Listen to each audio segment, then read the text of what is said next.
Subscribe કરો એ high news India ચેનલને, પછી યુટ્યુબ એપ પર બેલ આઇકોનનું બટન દબાવો અને નિહાળો એ high news India channel.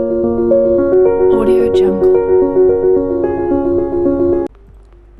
Terapanth સંઘના જૈન આચાર્ય શ્રી મહાશ્રવણજી કચ્છની યાત્રા કરી અમદાવાદ ચતુર્થ માસ માટે આગળ વધતા બનાસકાંઠા જિલ્લાના વાવ તાલુકાના માળકા ગામે પધારવાના છે. માળકા ગામમાં ગુરુના આગમનની તૈયારીઓમાં તેરાપંથ જૈન સમાજના લોકોમાં ભારે ઉત્સાહ જોવા મળી રહ્યો છે અને ગુરુના આગમનની તૈયારીઓ પૂરજોશમાં ચાલી રહી છે. આગામી 12 એપ્રિલના રોજ જૈન આચાર્ય શ્રી મહાશ્રવણજીની સાથે વિધાનસભાના અધ્યક્ષ શંકરભાઈ ચૌધરી માળકા ખાતે નવીન બનાવવામાં આવેલ પ્રવેશદ્વાર ખુલ્લો મૂકશે, તેમજ સમગ્ર ગામમાં મિષ્ટાનનું વિતરણ કરવામાં આવશે. ઉલ્લેખનીય છે કે તેરાપંથ સમાજ સંઘના જૈન આચાર્ય શ્રી મહાશ્રવણજીએ નેપાળ, ભૂટાન તેમજ ભારતના 23થી વધુ રાજ્ય સ્પર્શ કરી પદયાત્રા કરી છે, જેમાં 1 કરોડથી વધુ લોકોને પ્રેરણા આપી નશા મુક્તિનો સંકલ્પ સ્વીકાર કર્યો છે. અત્યારે અમારો ગામ માળકાની અંદર અમારા મહારાજ આચાર્ય મહારાજ શ્રી મહાશ્રવણજી 12 તારીખ 13 તારીખના એપ્રિલ 2025ના માળકા પધારવાના હોવાથી એમના યાદગીરી માટે અમે લોકોએ અમારા પરિવારે સાથે મળી અને ભવ્ય ગેટનું એમના નામનું આચાર્ય મહાશ્રવણજી દ્વારના નામનું ઉદ્ઘાટન અમે લોકોએ 12 તારીખના રાખ્યા છે, જેના માટે ગુજરાતના અધ્યક્ષ શ્રી શંકરભાઈ ચૌધરી ઉદ્ઘાટક તરીકે અહીંયા સવારે 9:30 વાગે આવવાના છે. અને પછી ગુરુ મહારાજનું ગામમાં જે ભવન છે ત્યાં ગામજનોને સારો ઉપદેશ આપશે અને પ્રવચનનો પ્રોગ્રામ બધો ગોઠવેલો છે અને 2 દિવસનો પ્રોગ્રામ ભવ્ય અહીંયા પાસે રાખેલો છે અને હજારો માણસોની મેદનીમાં ગુરુ મહારાજના આશીર્વચનો અમને મળશે એ નિમિત્તે અમે લોકોએ આ બધો પ્રોગ્રામ બનાવેલો છે. આચાર્ય શ્રી મહાશ્રવણજીનો માળકા પ્રવાસ તારીખ 12-13 એપ્રિલ 2025ના માળકા મુકામે થઈ રહ્યો છે. તેમાં ગ્રામજનોનો ઉત્સાહ, ઉમંગ અને આનંદની લહેર ફરકાઈ રહી છે.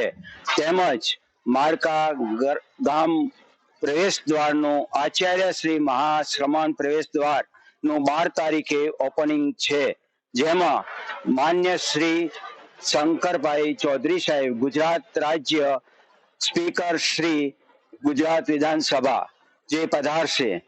તો માળકા માટે બહુ ઉમંગ અને આનંદની વાત છે. 12 એપ્રિલમાં પરમ પૂજ્ય ગુરુદેવ માળકા પધારશે અને એના ઉત્સાહમાં માળકા તેરાપંથ વતી પૂરા ગામમાં મીઠાઈનું વિતરણ કરવામાં આવશે. બનાસકાંઠા જિલ્લાના વાવ તાલુકાના ખેડૂતો સિંચાઈ માટેના પાણી માટે છેલ્લા 10 દિવસથી આવેદનો તેમજ ભૂખ હડતાલ પર ઉતરવાની ચીમકી આપી રહ્યા છે. ત્યારે આજે રજાના દિવસે વાવ તાલુકાના ખેડૂતો વાવ મામલતદાર કચેરી આવેદનપત્ર આપવા ઘસી આવ્યા હતા, પરંતુ રજા હોવાને લઈને આવેદનપત્ર સ્વીકારવામાં આવ્યું નહોતું. પરંતુ મામલતદાર કચેરીના પ્રાંગણમાં યે ન્યૂઝ ઇન્ડિયાની સાથેની વાતચીતમાં પોતાને પડતી તકલીફોની હૈયાવરાલ નીકાળી હતી, જેમાં આગામી 24 કલાકમાં પાણી છોડવામાં નહીં આવે તો આંદોલન તેમજ ધરણા કરવાની ચીમકી ઉચ્ચારવામાં આવી હતી. આજે બહોળી સંખ્યામાં ખેડૂતો ભેળા થઈને આવ્યા છે અને આવેદનપત્ર દેવા માટે આવ્યા હતા, પણ આજે એક જાહેર રજા હતી એટલે મામલતદાર સાહેબને મામલતદાર કચેરી મુલાકાત લીધી છે અને અલ્ટિમેટ પણ ખેડૂતોએ આપ્યો છે કે 24 કલાકની અંદર જો પાણી ચાલુ કરવામાં નહીં આવે તો ખેડૂતો ગાંધીજીના માર્ગે ઉગ્ર આંદોલનો કરશે. અત્યારે શિયાળો સિઝનની અંદર જે જીરું ઉતારમાં આવ્યું નુકસાન હતું એને લીધે ખેડૂતો ખેડી અને જુવાર અને બાજરી ઉગતી કરી હતી અને વિશ્વાસ હતો કે સરકાર પાણી ચાલુ કરશે. ડેમની અંદર પાણી છે અને અનેક વાર પણ ઇન્ટરવ્યુ રાજકીય નેતાના પણ આવ્યા છે કે ઉનાળા સુધી પાણી ચાલુ રહેવાનું છે. એ પણ ઇન્ટરવ્યુ અત્યારે પડતા ચાલુ છે. એટલે અમને વિશ્વાસ છે આ મહિનો એટલે કે ચોથા મહિનાની 30 તારીખ સુધી સળંગ પાણી તમે આલો તો ખેડૂતો જે ઘાસચારો કર્યો છે એ બચી જાય નકા ખેડૂતો અને કોઈ વેદના છે, ખેડૂતોને આપઘાત કર્યા સિવાય કોઈ આરો નથી. 40 થી 50 રૂપિયા જેટલા પૂરો મળતો નથી. ન છૂટકે ખેડૂતોને ભગતસિંહ, રાજ્યગુરુ, સુખબીરજી ન થવું પડે એ સરકારને પણ ધ્યાન રાખવું પડશે. નકા રસ્તા રોકવામાં આવશે, ઉગ્ર વધોલ કરવામાં આવશે અને 2-3 દિવસની અંદર પાણી ચાલુ ન થાય પછી અમારે પાણી તમે 4 મહિના આલો તમારે પાણીની કોઈ જરૂર છે નહીં. અને પછી ચોથા મહિને 30 તારીખ સુધી પાણી આલો ખેડૂતો ઉગ્ર વધોલ કરશે. અને રાજકીય નેતાને પણ કહેવા માંગુ છું, તમે કોઈ આવી રીતે શરમમાં રહો મત. જયારે તમારો વોટ જરૂર પડે ત્યારે ગલી ગલી વોડે તમે ફરતા હો છો અને આ પેજના પ્રમુખ છે, આ પેજના પ્રમુખ છે, એ બધા પ્રમુખોને પણ હું કહેવા માંગુ છું અને ભાજપ કોંગ્રેસના આગેવાનોને પણ કહેવા માંગુ છું કે હવે જે વસ્તી જાગૃત થઈ જશે. પહેલા માણસો જે વિદ્વાન માણસો હતા એ શરમમાં ચલાવતા, આગેવાન વર્ગ કોઈ ચલાવે અત્યારે નથી. અત્યારે ખેડૂતો જાગૃત થઈ જશે. જે અમારો આગેવાન કોણ કે અમારે પોણે લાવે એ અમારો આગેવાન, અમારા ખેડૂતોનો કોઈ પક્ષ હોતો નથી. એટલે મેં દરેક વારંવાર કીધું કે 2 પક્ષના આગેવાનો આની અંદર ઇન્વોલ્વ થઈ અને પોણે ચાલુ કરાવો અને ખેડૂતો એની સાથે જે પોણે ચાલુ કરાવશે એને ખેડૂતો અભિનંદન આપવા તૈયાર છે. બધા ભાજપ કોંગ્રેસ વાળા બધા આવે, પાણીનો વારો થાય તો કોઈ આવતા નથી. બરાબર, આ વસ્તી બધી તરવડા નથી. પશુ રખડતું બજાર ભૂસી તરસે મરે છે, પાણી છે નહીં. સરકાર શ્રીને વિનંતી કે અમને બનાસકાંઠાવાળા વાવ થરાદ તાલુકાવાળાને પાણી છે પણ વાવ તાલુકાવાળાને પાણી નથી, તે મહેરબાની કરીને પાણી છોડો. અત્યારે બહુમાં બહુ પાણીનું ગણવા જાવ તો ખૂબ ત્રાસ છે. ઢોરાને અત્યારે ચારો છે નહીં, મહેરબાની કરીને પાણી છોડો. મણિપુર, નાગાલેન્ડ સહિત અન્ય રાજ્યોમાંથી બોગસ લાયસન્સના આધારે હથિયારો ખરીદવાના રેકેટનો ગુજરાત એટીએસે પર્દાફાશ કર્યો છે. એટીએસે અમદાવાદ, સુરત, બોટાદ, સુરેન્દ્રનગરમાંથી 16 હથિયાર ધારકોની ધરપકડ કરી છે. આરોપીઓ પાસેથી 16 જેટલા હથિયારો અને કાર્ટીસ જપ્ત કરાયા છે. સમગ્ર કૌભાંડમાં 108 વ્યક્તિઓ વિરુદ્ધ ફરિયાદ નોંધવામાં આવી છે. અગાઉ એટીએસે 7 આરોપીઓની ધરપકડ કરી હતી.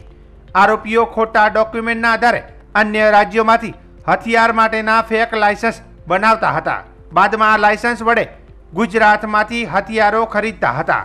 હાલ સુધી બહારના રાજ્યોમાંથી બોગસ હથિયાર લાયસન્સો થકી હથિયાર મેળવનાર કુલ 23 ઈસમોની અટકાયત કરવામાં આવેલ છે. આ ઉપરાંત કુલ 108 ઈસમોએ પણ શંકાસ્પદ રીતે હથિયાર મેળવેલ હોય. આ કેસમાં ઘણા હથિયારોની રિકવરી થવાની શક્યતા રહેલ છે, જે અંગે ગુજરાત એટીએસ દ્વારા આ ગુનાહિત પ્રવૃત્તિમાં સામેલ ઈસમો અંગે સઘન તપાસ કરવામાં આવી રહી છે.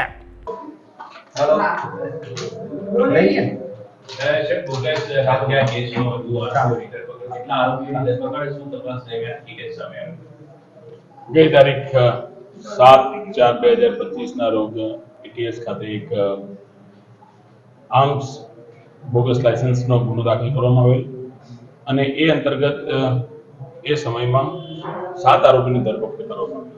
એ 7 આરોપીના 11 દિવસના રિમાન્ડ હતા.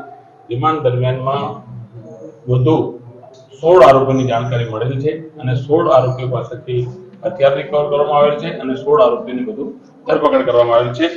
જે આરોપીઓ છે એમાં અનિલ રાવલ છે, અર્જણ ભરવાડ છે, ભરત રામા ભરવાડ છે, દેહુ ભરવાડ છે, દેહુ ભોકરવા છે, જનક પટેલ છે, જય શાંતિલાલ પટેલ, જગદીશ રેવા ભુવા, લાખુ રઘુ ભરવાડ, અનિલ રમેશ રૈયાણી, નિતેશભાઈ અમીર, રમેશ ભોજા, ઋષિ દેસાઈ, સમિત ગધેરિયા, વિરાજ જોગા ભરવાડ અને વિરમ સોંડા ભરવાડ, આ 16 આરોપીને અટક કરવામાં આવી છે. આ તમામ આરોપી પાસેથી ટોટલ 15 હથિયાર રિકવર કરવામાં આવેલ છે અને 489 ના કારતૂસ રિકવર કરવામાં આવેલ છે. આ આરોપીઓ પાસે બોગસ લાયસન્સ મળી આવેલ છે અને આ હથિયાર પણ રિકવર કરવામાં આવેલ છે, જે પંચના વિગતે કબજે કરી અને આરોપીઓની રાત્રે 1 વાગ્યાના સમયમાં ધરપકડ કરવામાં આવેલ છે.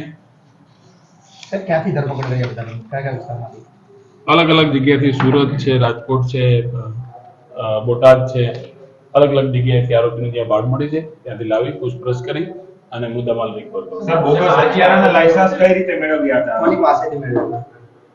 જેમ અગાઉ કહ્યું છે એ રીતે કે જે મુખ્ય આરોપીઓ 7 હતા એ 7 આરોપીઓએ એક શોકત નામના માણસ, ફારૂક નામના માણસ જે હરિયાણામાં પોતાની ગન લાયસન્સ વેચવાની દુકાન ધરાવે છે અને એ માણસો એ લોકોને નાગાલેન્ડથી હથિયાર ઇસ્યુ કરાવતા હતા.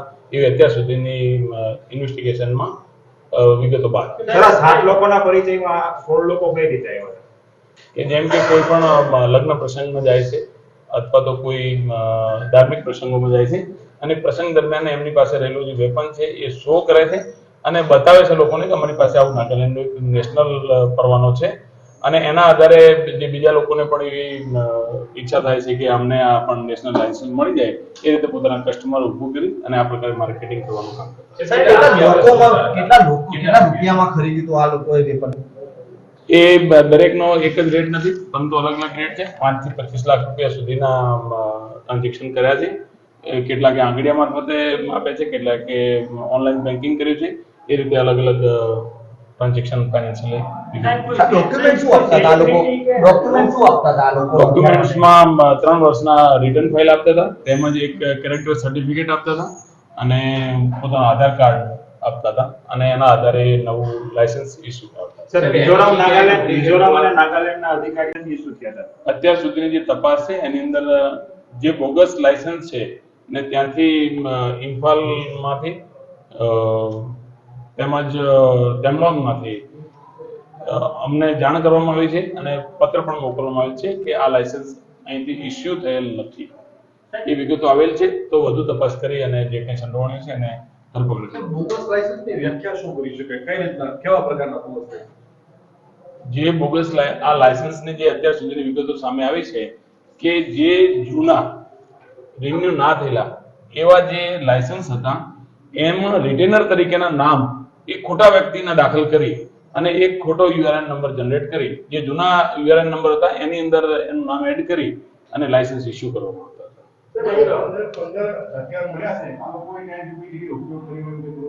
હવે જે ગન લાયસન્સના જે હાઉસ છે ત્યાંથી પરચેસિંગ થયું છે એ ત્યાંથી કરવામાં આવેલું પરચેસિંગ, આર્મ્સ એમ્યુનિશન અને પછી રિકવર થયું એ બાબત વચ્ચે જો તફાવત આવશે તો એની વધુ વિગતો એ બાબતે અને આરોપના રિમાન્ડ દરમિયાન પૂછપરછ કરી અને ક્યાં વાપર્યા છે, કોના માટે વાપર્યા છે, ક્યાં ફાયરિંગ કર્યું છે એની તપાસ કરશે. ઓલ ઇન્ડિયા પરમિટમાં ફરવાનો હતો તો ગુજરાતમાં લાયસન્સ લેવા ત્યારે રજીસ્ટર કરવાનું હોય કે શું પ્રક્રિયા હોય? એ આર્મ્સ એક્ટના રૂલ સેક્શન 30 છે.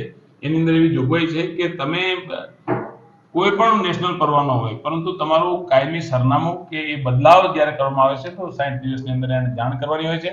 જે કમ્પેટન્ટ ઓથોરિટી જેને લાયસન્સ ઇસ્યુ કર્યું છે એમને પણ જાણ કરવાની છે અને લોકલ પોલીસ સ્ટેશન અથવા લોકલ ઓથોરિટીને પણ જાણ કરવાની.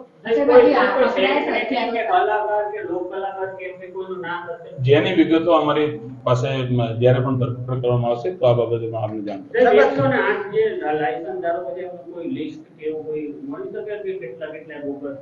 જેમ કે ગઈ વખતે જ્યારે પ્રેસ બ્રીફિંગ હતું ત્યારે આપને સાહેબે કહ્યું કે અમારી પાસે 108 થી વધુ આરોપી છે, પણ એ લિસ્ટ જાહેર નહીં કરવાનું કારણ બીજું કોઈ નથી કે કોઈ માહિતી છુપાવવામાં નથી આવી, પરંતુ માહિતી એટલા માટે છુપાવવામાં આવી છે કે આરોપીને જાણકારી ના થઈ જાય.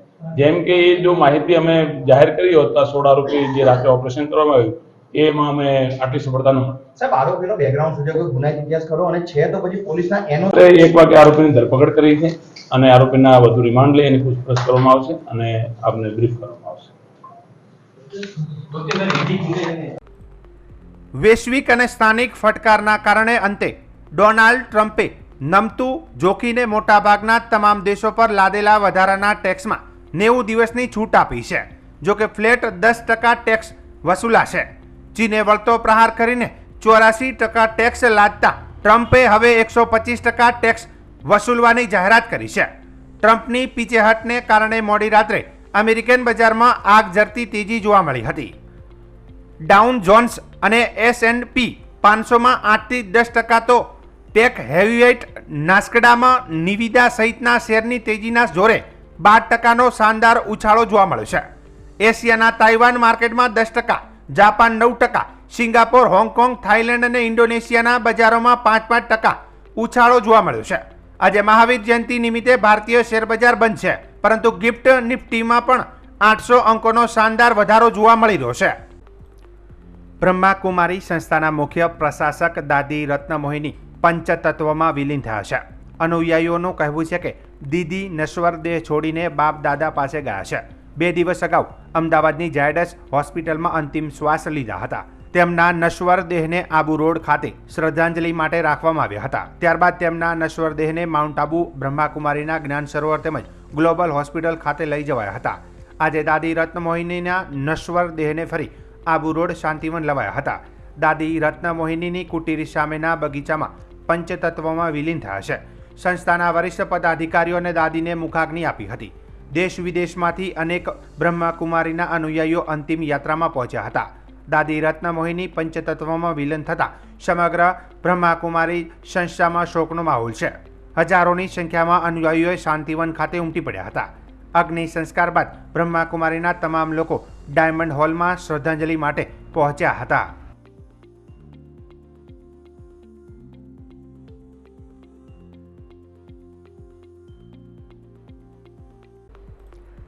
મુંબઈ હુમલાના આતંકવાદી તહેવૂર રાણાને આખરે ભારત લાવી દેવામાં આવ્યો છે. આરોપી તહેવૂર રાણાનું અમેરિકાથી પ્રત્યર્પણ કરવામાં આવ્યું હતું. ભારતમાં કેન્દ્ર સરકારે 2008ના મુંબઈ આતંકવાદી હુમલાના આરોપી તહેવૂર રાણાના કેસમાં એડવોકેટ નરેન્દ્ર માનને ખાસ સરકારી વકીલ તરીકે નિયુક્ત કર્યા છે. કેન્દ્રીય ગૃહ મંત્રાલયે જણાવ્યું હતું કે NIA વતી 3 વર્ષ માટે કેસ ચલાવવા માટે નરેન્દ્ર માનની નિમણૂક કરવામાં આવી છે. આતંકી તહેવૂર રાણાને અમેરિકામાં તેના બચાવના તમામ કાયદાકીય માર્ગો બંધ થયા બાદ સ્પેશિયલ વિમાનથી ભારત લાવવામાં આવ્યો છે. કેન્દ્રીય મંત્રી પિયુષ ગોયલે સોશિયલ મીડિયા પર પોસ્ટ કરીને કહ્યું કે પ્રધાનમંત્રી નરેન્દ્ર મોદીના દૃઢ નિશ્ચયના કારણે આજે મુંબઈ હુમલાના આરોપીને ભારત લાવવામાં આવી રહ્યો છે.